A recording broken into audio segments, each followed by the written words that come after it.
You'll find it there. It'll be highlighted there. And what it is you can go in there and you can actually read the whole consultation process. And it's really, really helpful. It's something like 12 pages of briefing background to exactly what's going on with the with dogs, with the legislation affecting dogs, explain the background and letting you know what the current situation is and suggesting the kind of changes that might be made. And it's then up to you to decide if you have a comment on that. There's 10 questions and you literally put in an answer to each question as to what you believe is correct. And if possible, if you can include evidence there, in particular things like scientific papers on what's been successful in other countries or in studies that have been done of what sort of dogs are aggressive and all that kind of stuff.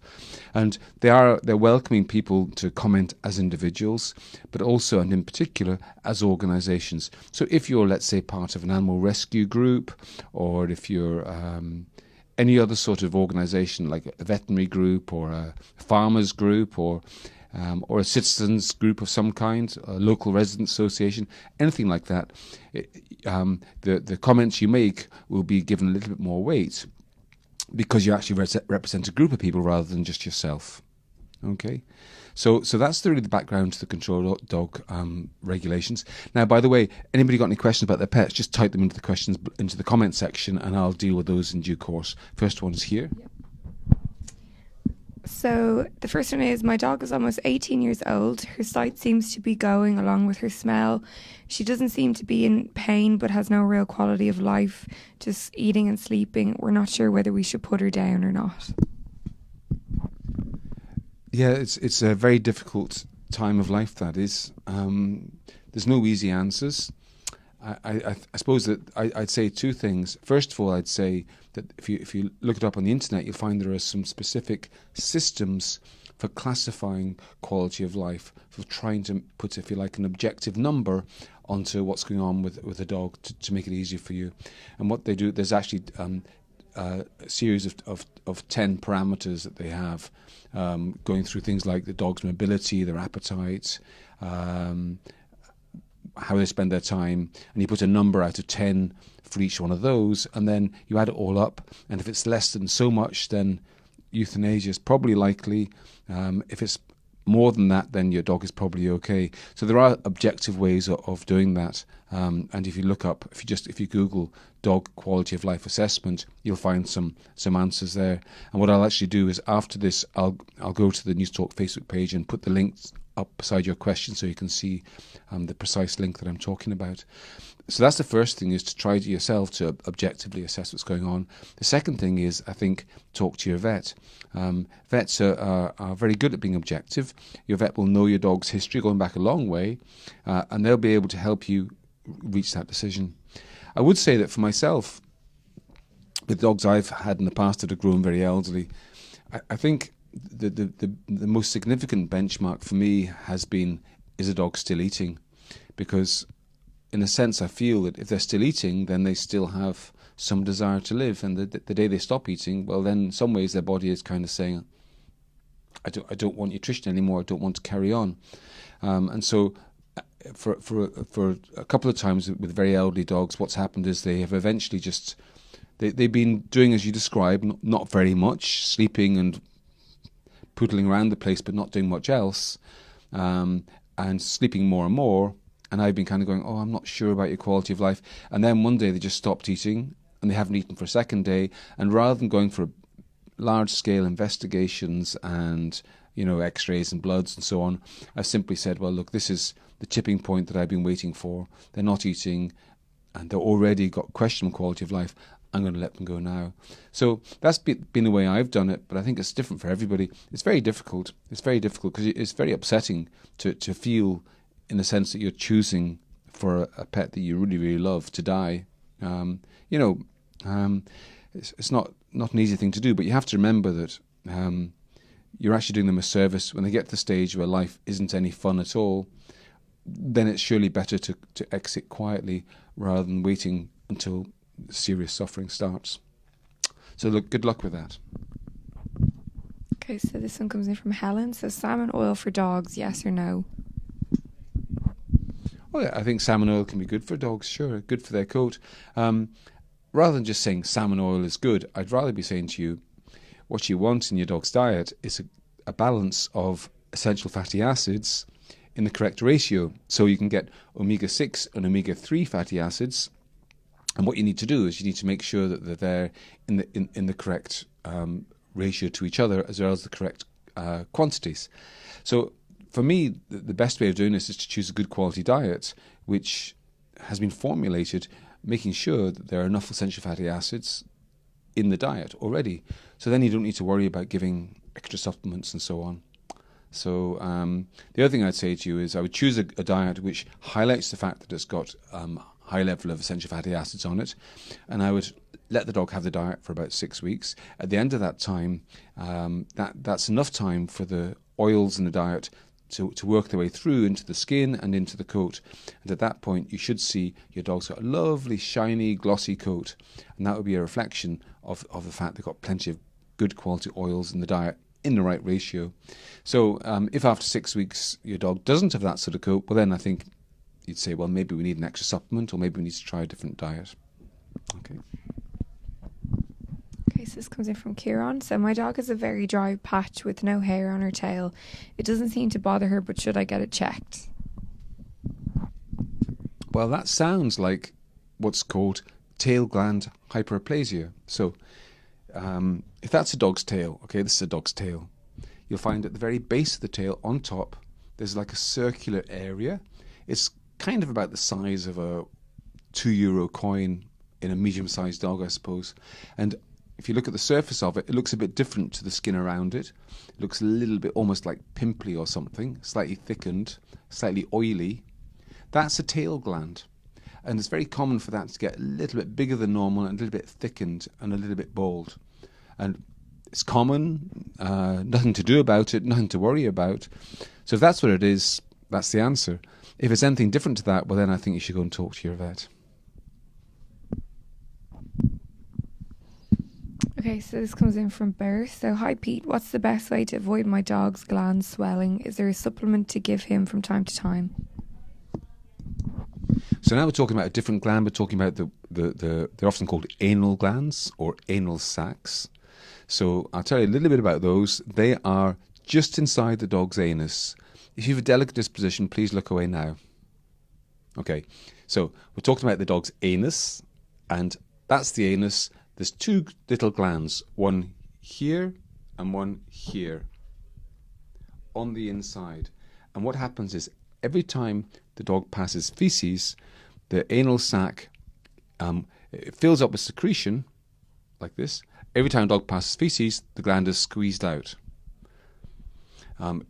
As the feces comes past, it squashes the gland against the surrounding tissues, and the gland is emptied out, so that when the feces comes out, it's coated in the secretion from this anal gland.